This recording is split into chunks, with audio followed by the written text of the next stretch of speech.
سعدنا في الدنيا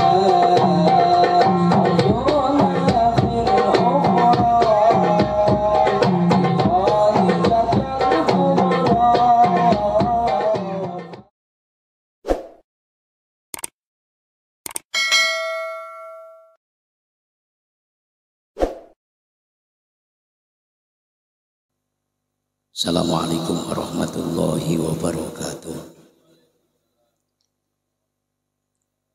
A'udzu billahi minasyaitonir rajim. Bismillahirrahmanirrahim. Qala mu'allif rahimakumullahu ta'ala wa nafa'na bihi wa bi ulumihi fid dharain amin ya rabbal alamin. Al-Fatihah. A'udzu billahi minasyaitonir rajim. Bismillahirrahmanirrahim. Alhamdulillahi rabbil alamin ar-rahmanir rahim maliki yaumiddin iyyaka na'budu wa iyyaka nasta'in ihdinas siratal mustaqim siratal ladzina an'amta 'alaihim ghairil maghdubi 'alaihim waladdallin amin. Qala wal jumu'atu fardhu 'ainin.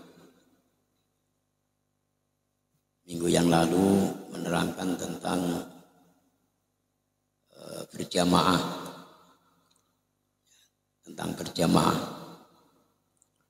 Pada kesempatan ini menerangkan tentang sholat Jumat.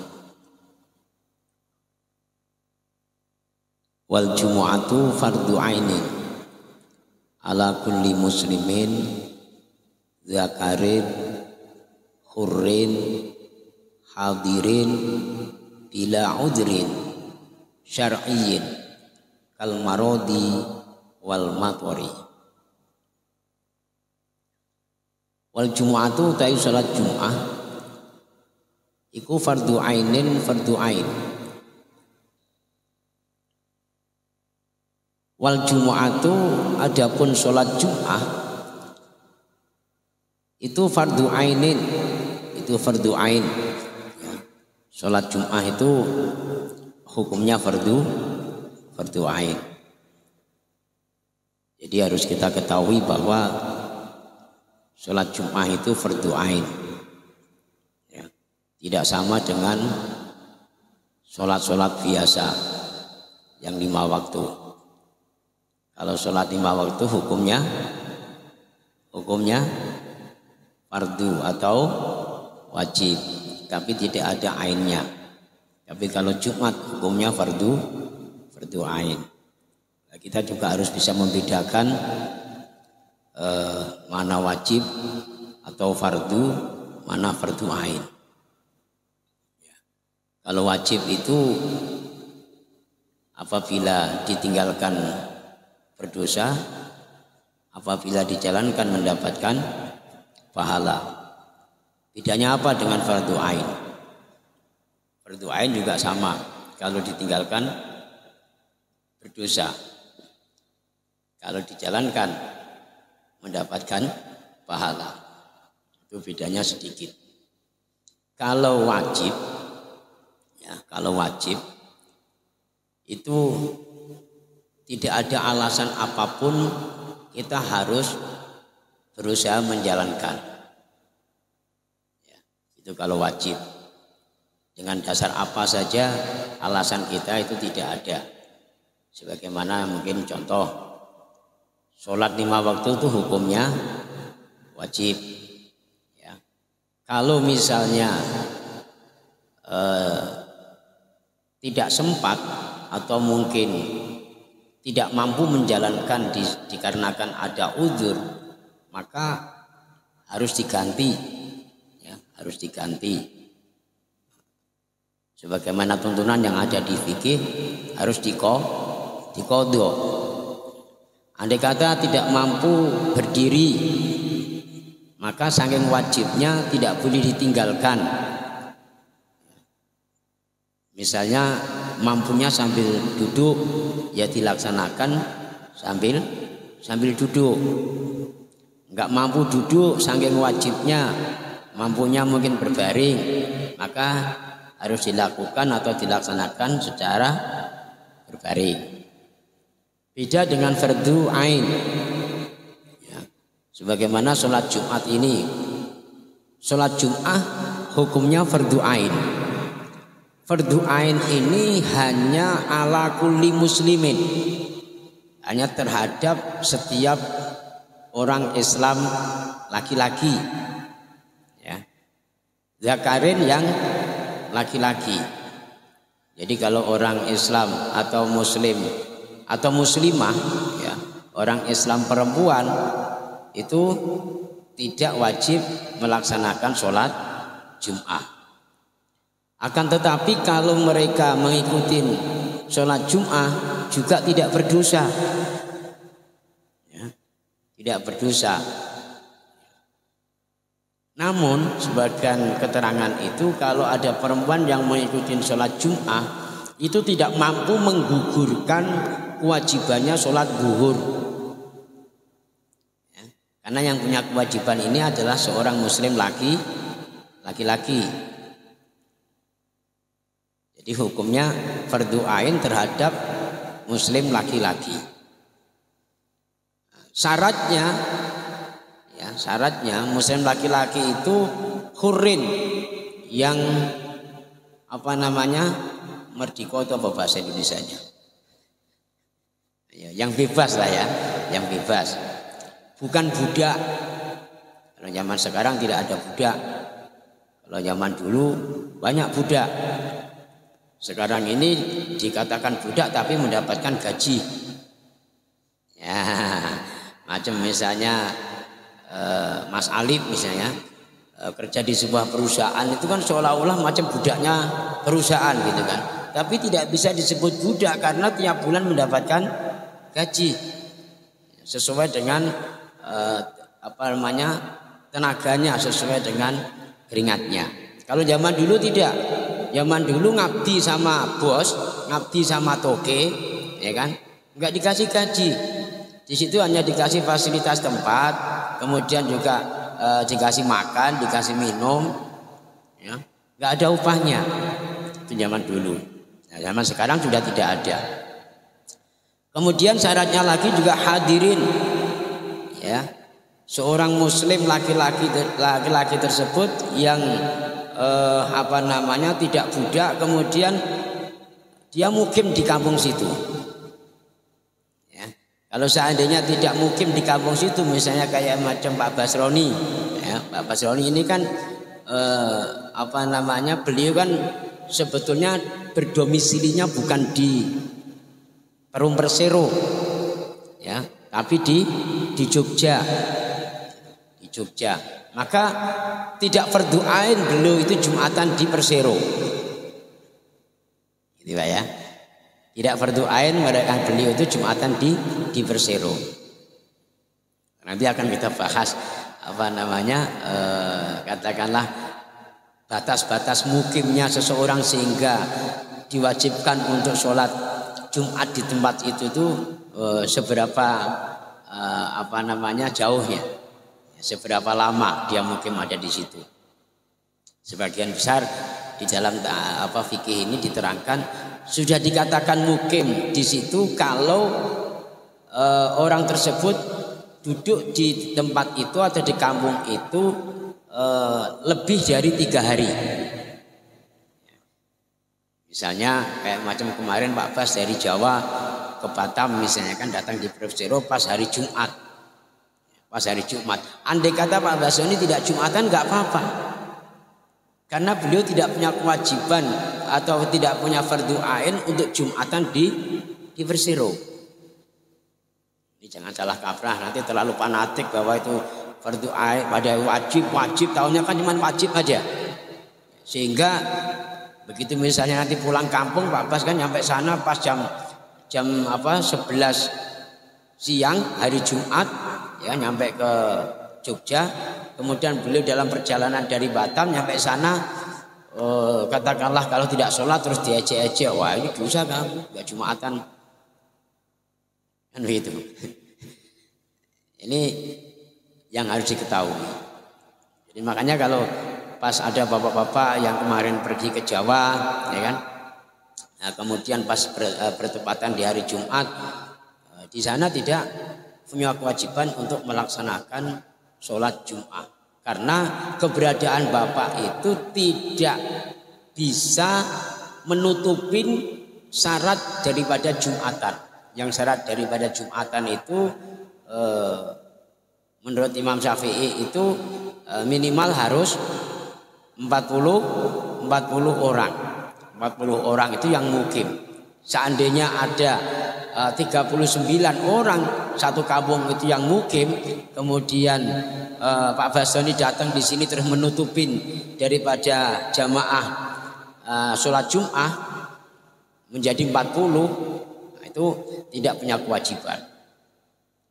Maka yang berkewajiban untuk melaksanakan sholat Jum'ah adalah seorang muslim laki-laki yang bebas, artinya bukan budak, kemudian yang mukim di kampung situ.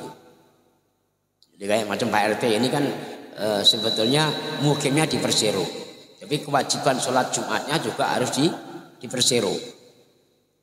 Enggak ada mungkin alasan wah kerja saya di Beverly Pak, Jumatnya di Beverly, sebetulnya tidak ada.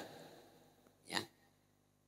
Nah, sebetulnya tidak ada itu kalau seandainya di perumahan Persero ini yang sholat Jum'ah itu kurang dari 40 jamaah atau 40 orang. Kalau seandainya ada 39 orang, nah, sementara yang jadi genepnya itu nanti Pak RT, kebetulan hari Jumat ini misalnya Pak RT di luar Persero, maka Pak RT punya tanggung jawab dosa. Gitu loh. Karena yang genepin 40 jamaah itu satu orang tadi. Ini harus diketahui. Makanya kita dituntut ngaji itu supaya tidak terlalu fanatik sekali gitu. Ada saat-saatnya, ada tempat-tempatnya untuk fanatik, tapi di dalam hal ini kita harus ngerti. Ada orang datang jauh-jauh, mungkin dari Malaysia atau dari Singapura datang ke sini pas kebetulan hari Jumat, ya kan? Nah, ternyata mereka tidak Jumatan, akhirnya kita salahkan. Laki-laki harus wajib Jumatan, enggak Jumatan berdosa. Enggak ngerti kalau ketentuan Jumat itu seperti ini. Ya kan? Zakarin, hurin, hadirin. Ya. Yang harus mukim di situ bila udrin syar'iyyin, dengan tanpa adanya udur syar'i. Jadi untuk melaksanakan sholat Jumat itu fardu ain itu kalau tidak ada udur syar'i. Apa contohnya udur syar'i? Kal marodi. Bagaimana contoh sakit, wal matori, dan hujan. Jadi walaupun fardu ain, misalnya Jordan kebetulan hari Jumat ini nggak punya payung, hujan deras sekali, pas hujannya itu masuk waktu Jumat. Ini kan sering di Batam seperti itu Pak, ya kan? Hari Kamisnya masih terang benderang, ya. Tak ada mendung, tak ada apa. Pagi-pagi Jumat juga tidak ada. Menjelang zuhur, menjelang Jumat, mendung tiba, kemudian cepat langsung hujan. Pas hujan deras sekali. Ya, Jurjan mau berangkat ke masjid, nggak reda-reda. Nah itu boleh-boleh saja kalian meninggalkan Jumat. Itu udur syar'i. Udur syar'i. Kemudian juga sakit itu menjadikan udur syar'i ketika kita mau melaksanakan sholat Jumat. Tapi udur sakitnya itu ya harus ditengok-tengok dulu. Kalau cuman hanya pilek gitu saja terus, atau batuk atau sakitnya itu pegel-pegel, jangan jadi alasan untuk tidak melaksanakan sholat Jumat yang gitu. Atau mungkin sakit panu. Ini kan kalimatnya di sini kan marodin. Marodin itu sakit. Bisa juga namanya orang berengkele itu banyak alasan itu. Panu dibuat alasan. Aku mau gimana mau Jumatan. Katanya dalam fikih itu boleh saja kita meninggalkan Jumatan karena kita sakit. Nah aku sakit, kamu sakit apa? Sakit panu. Jangan seperti itu. Sakit juga yang syar'i. hujan juga yang syar'i. Artinya yang syar'i itu yang betul-betul akan mampu menghalangi perjalanan kita sampai ke masjid. Cuman gerimis-gerimis saja. Gerimis aja 1-2 aja terus nggak Jumatan, berarti orang malas gitu aja. Ini yang sangat penting itu bapak-bapak harus mampu membedakan mana fardu dan fardu ain. Nanti lagi juga ada fardu kifayah. Jangan digebuk rampak. Semua itu wajib semua. Sehingga kayak macam kejadian kemarin ketika ada genting-gentingnya corona, ya, pemerintah mengumumkan untuk tidak boleh berkerumunan sehingga melarang untuk Jumatan, untuk tarawih. Yang nggak tahu ilmu fikih mesti gembar-gembor. Gimana nih? Kan gitu, protes, ngejek, jelek-jelekin dan lain sebagainya. Banyak alasan karena banyak di antara mereka yang tidak tahu definisi daripada hukum fikih. Gitu, Pak. Nah, ini boro-boro corona ya kan, yang jelas-jelas dari hasil medis saja itu andai kata kita berkerumunan, berdempet-dempetan sehingga menimbulkan suatu madharat yang sangat besar. Sedangkan sakit ini saja mungkin demamnya itu sangat tinggi, misalnya greges. Nanti kalau datang ke masjidnya banyak AC-nya malah tambah kedinginan, bisa-bisa tambah parah penyakitnya. Itu aja dikatakan udzur syar'i dan boleh-boleh saja untuk tidak melaksanakan sholat Jumat. Ini menjadikan PR kita semua bahwa ini harus kita ketahui, ya, harus kita ketahui. Inilah fungsinya kita ngaji. Sehingga kalau kemarin kita tahu seperti ini, maka ketika pemerintah mengumumkan tentang adanya akibat corona, tidak diperbolehkan untuk berkerumunan dan juga tidak diperbolehkan untuk melaksanakan sholat Jum'ah secara berjamaah, sholat 5 waktu secara berjamaah, itu kita tidak terlalu pusing kali, Pak, karena sudah tahu definisinya. Maka kejadian kayak macam kemarin itu kan banyak yang tanya-tanya sama saya, gimana itu Pak Yai, terus nggak sholat gini-gini. Kalau menurut Pak Yai gimana? Ya saya nggak usah jamaah lah, saya mau menikmatin dari saya lahir sampai sekarang itu baru sekarang ini ada diskon, ya. Ada diskon. Boleh tidak melaksanakan sholat Jumat dengan secara berjamaah. Saya senang-senang aja. Kan belum ada pernah sejarah seorang muslim beramai-ramai atau secara kompak untuk tidak melaksanakan sholat Jumat. Ya baru tahun kemarin itu. Nah, kalau yang mereka bertanya itu mau saja panjang lebar ya.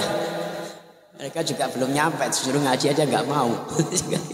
Nanti kalau dijawab begini begitu banyak dalil dia, banyak alasan dia. Nah, terus digatok-gatokkan, macam mana ini berkerumun ini nggak boleh, tapi di pasar boleh.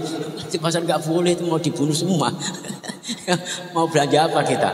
Kita belanjanya di pasar. Kalau orang Jawa sana, orang perkampungan nggak belanja nggak apa-apa karena kangkung punya tanaman sendiri, ya kan? Bayam punya tanaman sendiri, mau nyambel cabai juga nanam sendiri, ya kan? Bawang nanam sendiri, bisa-bisa aja. Kalau kita nggak punya tanaman, mau nggak mau juga harus datang ke pasar. Ini malah lebih mandorot lagi. Kan gitu kan. Ini kadang-kadang pemahaman yang seperti itu yang kadang kita tidak ketahui. Sehingga saking tidak tahu kita akhirnya membabi buta atau menggebuk rampak. Ya, terus akhirnya timbul suudzon yang sangat besar, ya, negatif thinking yang sangat besar terhadap kebijakan pemerintah, ya, keadilan pemerintah dan seterusnya. Padahal kalau kita telusuri, kalau kita kaji, kalau kita evaluasi, ternyata banyak kebodohan-kebodohan yang ada dalam diri kita, ketidaktahuan ilmu-ilmu fikih yang ada dalam diri kita. Nah, inilah tujuannya guru kita atau guru mursyid kita dalam tarekat itu menganjurkan kita yang sudah menggeliputi atau mempelajari tentang adanya hakikat ataupun tasawuf, jangan sampai kita meninggalkan syariat.